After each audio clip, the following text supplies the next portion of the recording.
Good morning बच्चों। तो ધોરણ 11 વિજ્ઞાન પ્રવાહ ભૌતિક વિજ્ઞાનમાં આપણે આપણા આ જે ઓનલાઈન સેશન છે બરાબર, એમાં ત્રીજા ચેપ્ટર થી આપણે સ્ટાર્ટ કરીશું બરાબર। હવે ત્રીજા ચેપ્ટર નું નામ છે સુરેખ પથ પર ગતિ બરાબર। હવે આ જે ચેપ્ટર છે એના જે કોન્સેપ્ટ છે તે તમે ધોરણ 9 માં ભણીને જ આવ્યા છો બરાબર। તો અને એ ધોરણ 9 માં જે તમે જે લેવલ થી દાખલાઓને સોલ્વ કરેલા હતા બરાબર, પણ થોડા એના કરતા ઊંચા લેવલ થી આપણે બીજા એના પ્રોબ્લેમ્સ ને સોલ્વ કરીશું આ ચેપ્ટરમાં બરાબર। પણ કોન્સેપ્ટ તો એ જૂના જ છે। તો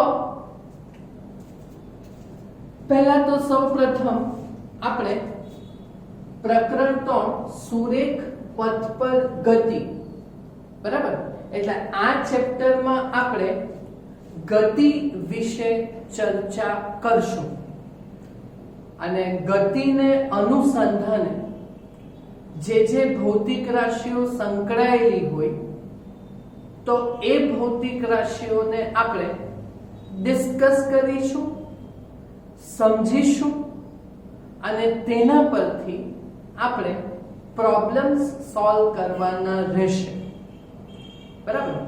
તો પહેલા તો આ પ્રકરણ શું કહેવા માંગે તે એના નામ ઉપરથી આપણે સમજીએ કે સુરેખ પથ પર ગતિ। અચ્છા, સુરેખ પથ એટલે તો તમને ખ્યાલ આવે, સુરેખ પથ એટલે સીધો પથ, હા ને। ગતિના પણ અમુક પ્રકાર, જેવી રીતે કે રસ્તા પર જે વાહનની ગતિ હોય તે સુરેખ પથ પર હોય બરાબર, તેવી જ રીતે પંખાનું જે ગતિ હોય તે ચાક ગતિ હોય, ભ્રમણીય ગતિ બરાબર। અને તેવી જ રીતે વાહનનું જે ટાયર નું જે ભ્રમણ હોય, જ્યારે કોઈ વાહન રસ્તા પર ગતિ કરતું હોય તો એ વાહન પોતાની ધરી પર તો ભ્રમણ કરે એટલે ભ્રમણવાળી ચાક ગતિ તો આવવાની જ, પણ સાથે સાથે ટાયર આગળ પણ વધે એટલે સુરેખ પથ પણ આવવાનું બરાબર। તો આગળ જઈને આપણે ચાક ગતિ વિશે ચર્ચા કરશું, પણ હાલ આ પ્રકરણમાં આપણે સૌપ્રથમ સુરેખ પથ પર ગતિની ચર્ચા કરશું। તો પહેલા તો ગતિ એટલે શું? ગતિ એટલે શું? જો હાલ હું સ્થિર છું બરાબર, ગતિમાં છું એમ કહેવાય? ના કહેવાય બરાબર, કારણ કે સમય તો બદલાતો જતો છે પણ સમય સાથે મારું સ્થાન બદલાતું નથી, હું અહીંયા જ છું બરાબર। એટલે હવે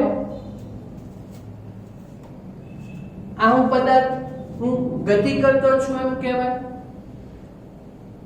એટલે કેવી રીતે તમે જસ્ટિફાઈ કર્યું કે તમે ગતિમાં છો એમ? તે કેવી રીતે જસ્ટિફાઈ કરેલું છે એમ કહેવાય? હું મારું સ્થાન જ્યારે સમય સાથે બદલતો જાઉં બરાબર ને, એટલે તેને કહેવાય પદાર્થની ગતિ, પદાર્થ ગતિમાં છે તેમ કહેવાય। બોલો, ગતિ વિશે ખ્યાલ આવ્યો? સમજ પડી ને? ઓકે, હવે ની વાત એ બીજી ઉપર ધ્યાન આપજો કે પદાર્થ ગતિ કરતો છે એવું જો હોય, હા ને, તો પદાર્થ સમય સાથે પોતાનું સ્થાન બદલતો છે એમ કહેવાય, હા ને। તો પદાર્થ જો સમય સાથે સ્થાન બદલતો હોય તો કઈક અંતર કાપતો છે એમ કહેવાય, હા ને। તો આ જે પદાર્થે કાપેલું જે અંતર હોય તો આ જે અંતરવાળી જે ભૌતિક રાશિ છે બરાબર, તો આ ભૌતિક રાશિને આપણે બે શબ્દોમાં વિભાજિત કરી શકીએ. તો આ જે બે શબ્દો છે તો એ છે પથ લંબાઈ અને બીજું શું છે? સ્થાનાંતર. એક પથ લંબાઈ છે અને બીજું શું છે? સ્થાનાંતર. બરાબર, બંને અંતર જ છે. તમે આ ભણીને આવેલા છો, બરાબર, બંને અંતર જ છે, પણ બંનેમાં ફરક છે. બંનેમાં ફરક છે. એટલે પહેલા પથ લંબાઈ તમે સમજો કે પથ લંબાઈ એટલે શું? પથ લંબાઈ એટલે હું અહીંયાથી ત્યાં જાઉં, ત્યાંથી પાછો અહીંયા આવું, એટલે હું અંતર કાપું છું એમ કહેવાય.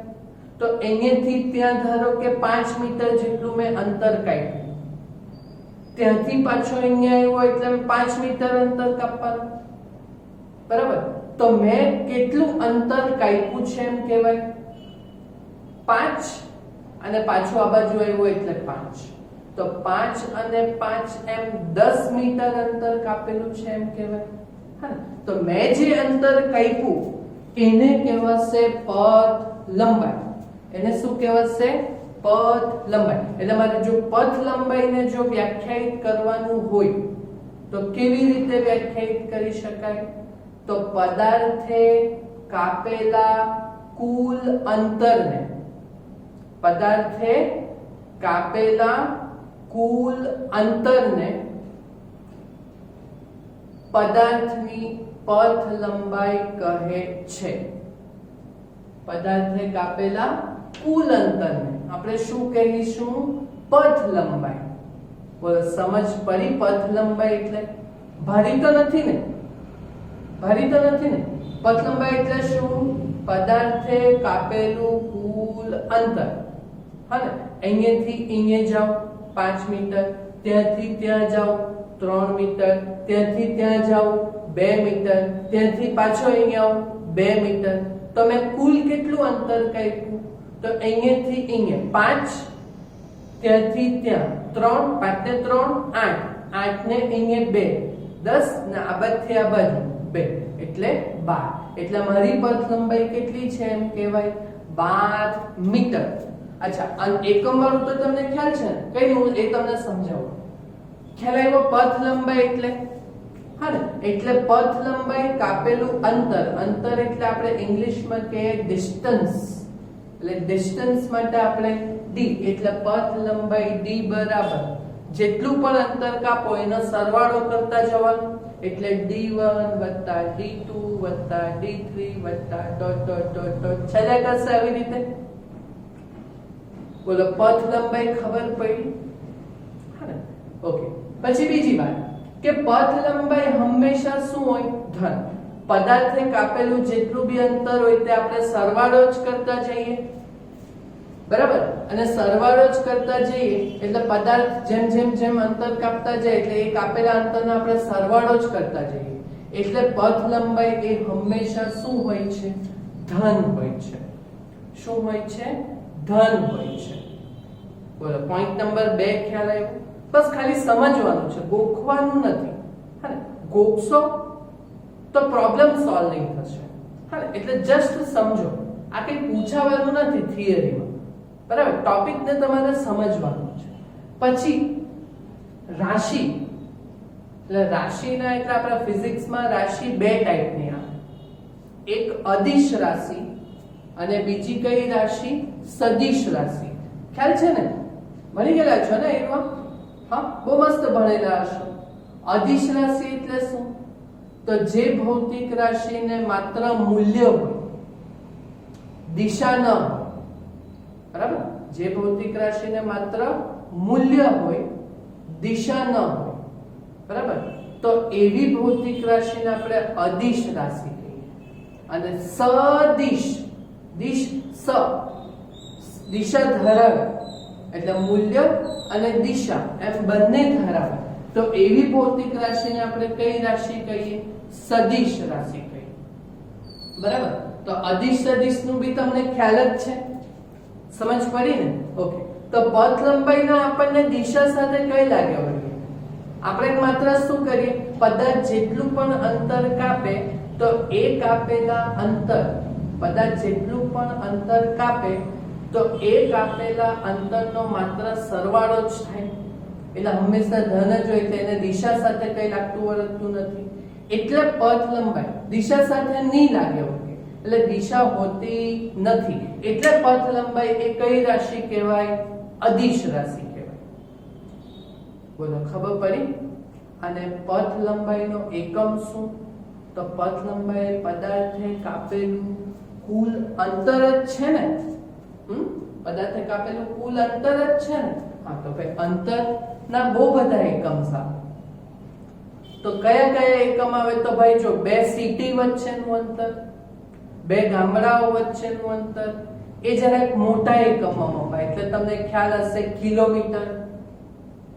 હા ને, કિલોમીટર કરતા નાનો એકમ મીટર, મીટર કરતા નાનો એકમ સેન્ટીમીટર, સેન્ટીમીટર કરતા નાનો એકમ મિલીમીટર. આ બધા એકમો તમને ખ્યાલ છે ને? ઓકે, તો આ બહુ બધા એકમ, બરાબર. પણ આ બધા એકમમાં કયો એકમ ને એસઆઈ યુનિટમાં કન્સિડર કરવામાં આવે? એસઆઈ યુનિટ એટલે તમને ખબર ને શું આવે? એસઆઈ યુનિટ એટલે કે ભાઈ બધા દેશોમાં અલગ અલગ સિસ્ટમ પદ્ધતિ હોય, પણ બધું છેલ્લે એક કયું પેલું સ્વીકારી લેવામાં આવેલું? તો એસઆઈ પદ્ધતિ. તો એસઆઈ પદ્ધતિમાં આ અંતર જે માપવાનું હોય તે મીટરમાં માપવામાં આવે, બરાબર. એટલે કાપેલા અંતરનો એસઆઈ એકમ તે કયો આવે? મીટર. એટલે પથ લંબાઈનો એકમ કયો છે? મીટર. ને મીટર માટે આપણે સ્મોલ m યુઝ કરીએ. બોલો, પથ લંબાઈ વિશે ખ્યાલ આવ્યો? ઓકે. હવે સ્થાનાંતર આ પણ તમને આવડે જ છે અને તમે ભણી જ ગયા છો, બરાબર. છેલ્લે એક એક્ઝામ્પલ આપણે જોશું. એ એક્ઝામ્પલ ઉપરથી આ બે વસ્તુને આપણે આરામથી સમજી લેશું. પછી કોઈ બી પ્રોબ્લેમ કેમ નહીં આપે, પથ લંબાઈ અને સ્થાનાંતર તમને આવડી જ જવાનું છે, બરાબર. તો હવે આપણે સ્થાનાંતર પર જોઈએ. ઓકે, તો કોઈ પણ પદાર્થ જ્યારે સ્થાનમાં ફેરફાર કરતો હોય, બરાબર, તો સ્થાનમાં કેટલો ફેરફાર થયો, સ્થાનમાં કેટલો ફેરફાર થયો, તો તે દર્શાવતી ભૌતિક રાશિ એટલે આપણે કહીએ સ્થાનાંતર. તો શબ્દમાં જ તેની વ્યાખ્યા છે, હા ને, કે સ્થાનમાં થતો ફેરફાર. સ્થાનાંતર એટલે સ્થાનમાં થતો ફેરફાર.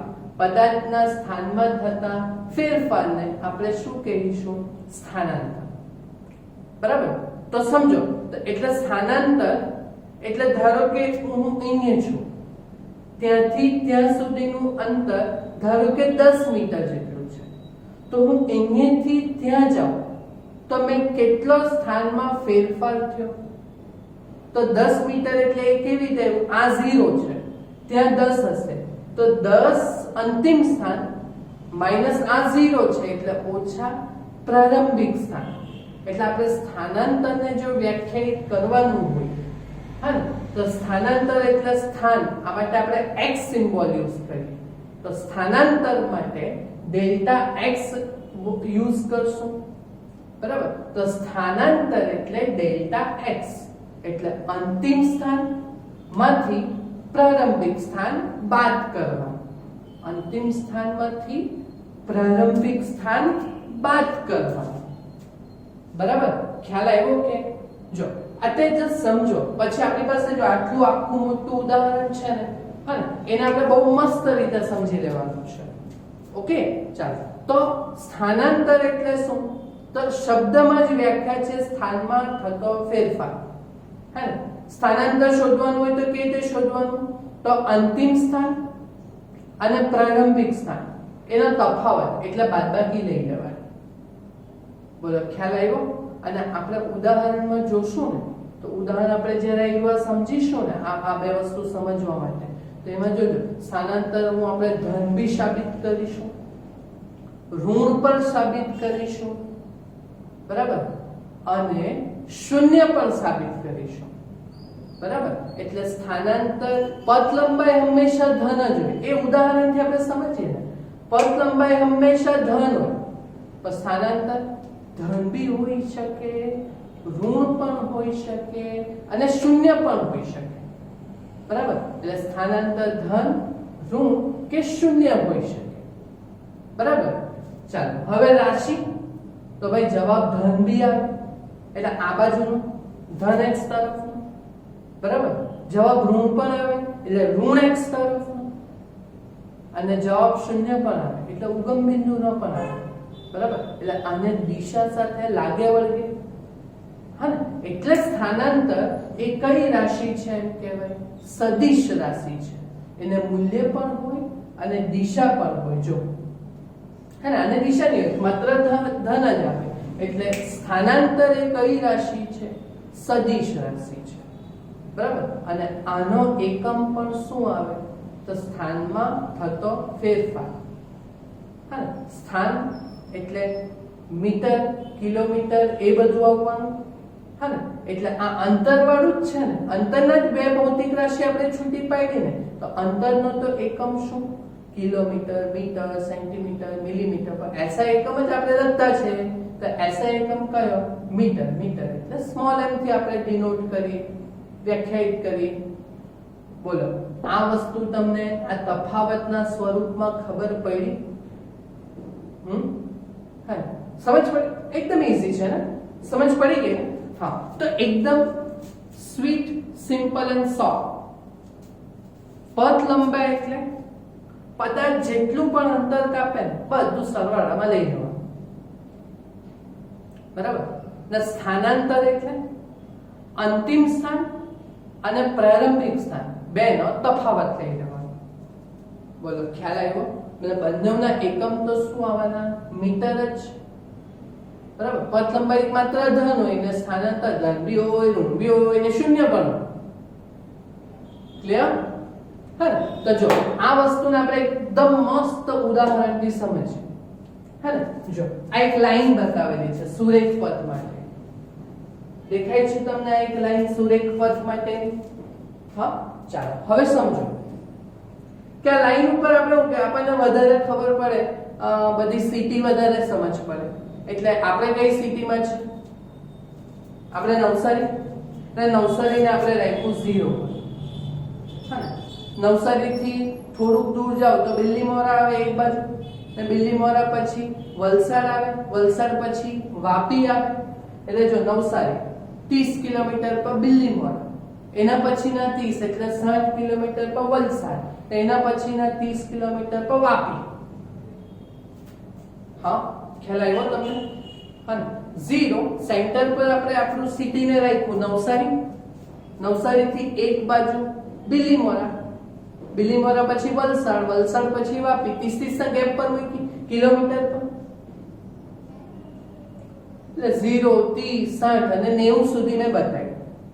ઓકે, ચાલો હવે આ નવસારીની આ તો તે બાજુની વાત છે, બિલ્લીમોરા બાજુ. બિલ્લીમોરા, વલસાડ, વાપી એ બધું.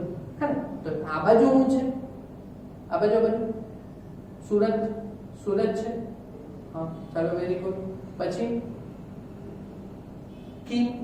કીમ, ભરૂચ, જે બી બતાવવા તે બતાવવા છે ને આ બાજુ કીમ. ઓકે, તો એ 30 કિલોમીટરના ગેપ પર બતાવ્યું. હા, તો એ નવસારીથી એક બાજુના ધન લીધા, તો બીજી બાજુને આપણે ઋણ લેવાય. હા, આ તો તમને ખબર ને યામાક્સ પદ્ધતિ. ઉગમ બિંદુથી જમણી બાજુ ધન x એટલે ધન અંતર આવે, અને ઉગમ બિંદુથી ડાબી બાજુ એટલે ઋણ અંતર આવવાના. સમજ પડી વાતમાં? હા, ચાલો, તો એકદમ સિમ્પલ. આ બે વસ્તુને આપણે દિલથી સમજી લેવાનું છે. ઓકે, ચાલો તો સમજો હું શું કહું. કે ધારો કે આપણે સાયકલ લઈને નીકળ્યું. તો સાયકલ લઈને ક્યાં નીકળવાનું? બાઇક લઈને નીકળ્યું, કાર લઈને નીકળ્યું. ચાલો, કાર લઈને નીકળ્યું. બરાબર, આપણી કાર નવસારીમાં છે અત્યારે. બરાબર, ચાલો, અને આપણે ક્યાં જઈએ? વાપી જઈને પાછા આવીએ. બરાબર, ચાલો, તો અહીંયા નવસારી થી આપણે વાપી ગયા. નવસારીથી આપણે ક્યાં ગયા? વાપી સુધી ગયા, બરાબર. પાછા જો આવ્યા નથી વાપી ઉપર, આપણે ઊભા રહેલા છે, બરાબર. ચાલો, તો જ્યારે આપણી કાર આ કેસમાં જ્યારે નવસારીથી વાપી સુધી જાય, નવસારીથી ક્યાં સુધી જાય? વાપી સુધી જાય, તો બોલો આ બે વસ્તુના જવાબ આપો છો. બોલો પથ લંબાઈ કેટલી? પથ લંબાઈ કેટલી? પથ લંબાઈ એટલે પદાર્થે કાપેલું કુલ અંતર, એટલે આપણી કારે કાપેલું કુલ અંતર. બોલો આપણી કાર કેટલા કિલોમીટર ગયેલી છે? તો 0 થી સ્ટાર્ટ કર્યું અને ક્યાં સુધી ગઈ? વાપી સુધી ગઈ, બરાબર. એટલે આપણી કારે કેટલું અંતર કાપ્યું? 90 કિલોમીટર જેટલું અંતર કાપ્યું. બોલો સમજ પડી? ભારી તો નથી ને? હા, ધીમે ધીમે ધીમે ધીમે આપણે આપણું લેવલને થોડુંક વધારવાનું છે. ઓકે, આ એકદમ લો લેવલથી આપણે સ્ટાર્ટ કરીએ. અને સ્થાનાંતર, તો ભાઈ સ્થાનાંતર કેટલું? તો સ્થાનાંતર હોય તો આપણે શું કરવાનું? અંતિમ સ્થાનમાંથી પ્રારંભિક સ્થાન બાદ કરવાનું. અંતિમ સ્થાનમાંથી પ્રારંભિક સ્થાન બાદ કરવાનું, બરાબર. તો સમજો હું શું કહું કે નવસારીથી આપણી કાર જ્યારે વાપી સુધી પહોંચે તો આ કેસમાં પથ લંબાઈ આપણી કેટલી થઈ? તો પથ લંબાઈ એટલે પદાર્થે કાપેલું કુલ અંતર. કેટલું કારે અંતર કાપ્યું? તો વાપી કેટલા કિલોમીટર છે આપણા નવસારીથી? 90 કિલોમીટર. 30 એટલે 90 કિલોમીટર જેટલું છે. એટલે પથ લંબાઈ આ કેસમાં કેટલા કિલોમીટર આવી? 30 કિલોમીટર આવી, બરાબર. ચાલો, હવે સ્થાનાંતર કેટલું? તો ભાઈ સ્થાનાંતર એટલે શું? તો સ્થાનમાં થતો ફેરફાર. અંતિમ સ્થાન માંથી પ્રારંભિક સ્થાન બાદ કરવાનું. બોલો અંતિમ સ્થાન કયું છે? નવસારી. નવસારી થોડી છે અંતિમ સ્થાન. છેલ્લે આપણે ક્યાં જઈને ઉભા રહેલા છે? વાપી, બરાબર. તો અંતિમ સ્થાન આપણું વાપી છે, તો વાપીનું સ્થાન કેટલું છે? 90. અને પ્રારંભિક સ્થાન કેટલું છે? પ્રારંભ આપણે ક્યાંથી કરેલો છે? નવસારી, એટલે 0. એટલે અંતિમ સ્થાન 90 વાપી માઈનસ પ્રારંભિક સ્થાન 0 નવસારી. તો 90 - 0 એટલે કેટલા કિલોમીટર આવશે? 90 કિલોમીટર. સોરી, પથ લંબાઈ આપણે એની કેટલી આવેલી હતી? કાપેલું કુલ અંતર 90 કિલોમીટર. જો પથ લંબાઈ અને સ્થાનાંતર અત્યારે સેમ છે, સેમ એવું, હા ને? ઓકે, ચાલો હવે આપણે એટલે જો અત્યારે બંને ધન છે, પથ લંબાઈ અને સ્થાનાંતર. ઓકે, ચાલો હવે આપણે શું કરીએ? હવે આપણે શું કરીએ કે આપણી કાર વાપી થી પાછી ટર્ન લેવડાવીએ. ચાલો, તો વાપી થી ટર્ન લઈને ધારો કે આપણે વલસાડ પર આવીને ઊભા રહી ગયા. આપણે ક્યાં ગયા? નવસારી થી વાપી, અને વાપી થી ક્યાં આવ્યા? વલસાડ પાસે આવ્યા. એટલે પાછા બેક આવ્યા. ખ્યાલ આવ્યો? તો બોલો આ કેસ માટે નવસારી થી વાપી અને વાપી થી વલસાડ માટે, ઓકે, આ કેસ માટે પથ લંબાઈ કેટલી અને સ્થાનાંતર કેટલું? બોલો આ કેસ માટે પથ લંબાઈ કેટલી અને સ્થાનાંતર કેટલું? બોલો પથ લંબાઈ પદાર્થે કાપેલું કુલ અંતર. હા, બોલો અહીંયાથી અહીંયા ગાડીએ કેટલાથી કેટલું કિલોમીટર કાપેલું? તો પહેલા નવસારી થી વાપી ગયેલી એટલે 90 કિલોમીટર તો હતું જ, બરાબર.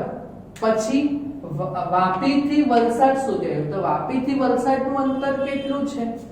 30 કિલોમીટર છે.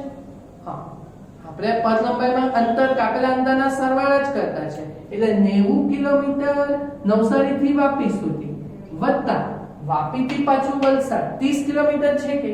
હા, તો 90 + 30 એટલે આ કેટલા કિલોમીટર થયું? 120 કિલોમીટર થયું, બરાબર. ને હવે બોલો સ્થાનાંતર કેટલું?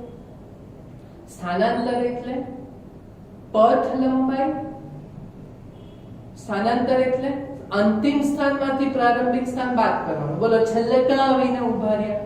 વલસાડ. વલસાડનું સ્થાન કેટલું છે?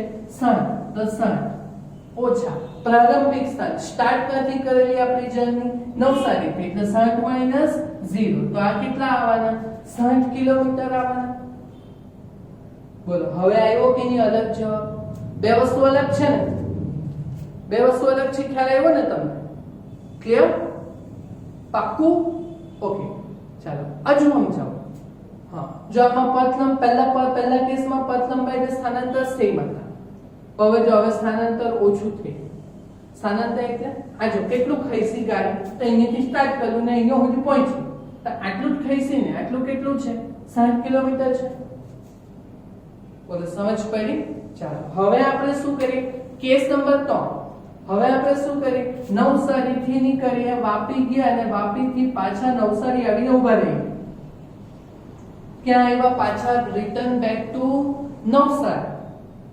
બરાબર તો બોલો પથ લંબાઈ કેટલી પથ લંબાઈ એટલે પદાર્થે કાપેલું કુલ અંતર બોલો પથ લંબાઈ કેટલી કારે ટોટલ કેટલું અંતર કાપ્યું તો કાર ક્યાંથી ક્યાં ગઈ નવસારી થી વાપી સુધી ગઈ બોલો નવસારી થી વાપી એટલે કેટલા કિલોમીટર છે 90 કિલોમીટર છે પાછી વાપી થી પાછું નવસારી આવું તો બોલો પાછું વાપી થી નવસારી એટલે પાછું 90 કિલોમીટર કાપવાનું નહીં ખ્યાલ આવ્યો અરે નવસારી થી વાપી જાય તો 90 કિલોમીટર થાય તો પાછું વાપી થી નવસારી આવે તો 90 કિલોમીટર થવાનું કે નહીં આના પ્રમાણે બરાબર તો બોલો આપણી કારે કેટલું અંતર કાપ્યું હા કેટલું અંતર કાપ્યું 180 કિલોમીટર અંતર થયું એટલે 90 કિલોમીટર અંતર એમ કાપ્યું ને પાછું એમથી એમ આવ્યું પથ લંબાઈ માટે દિશા આવે જ નહીં કાપેલા અંતર સરવાળો જ થાય એટલે આટલેથી આટલું 90 પ્લસ પાછું 90 ઘરે આવી ગયા એટલે પાછા 90 તો 90 કેટલા થયા 180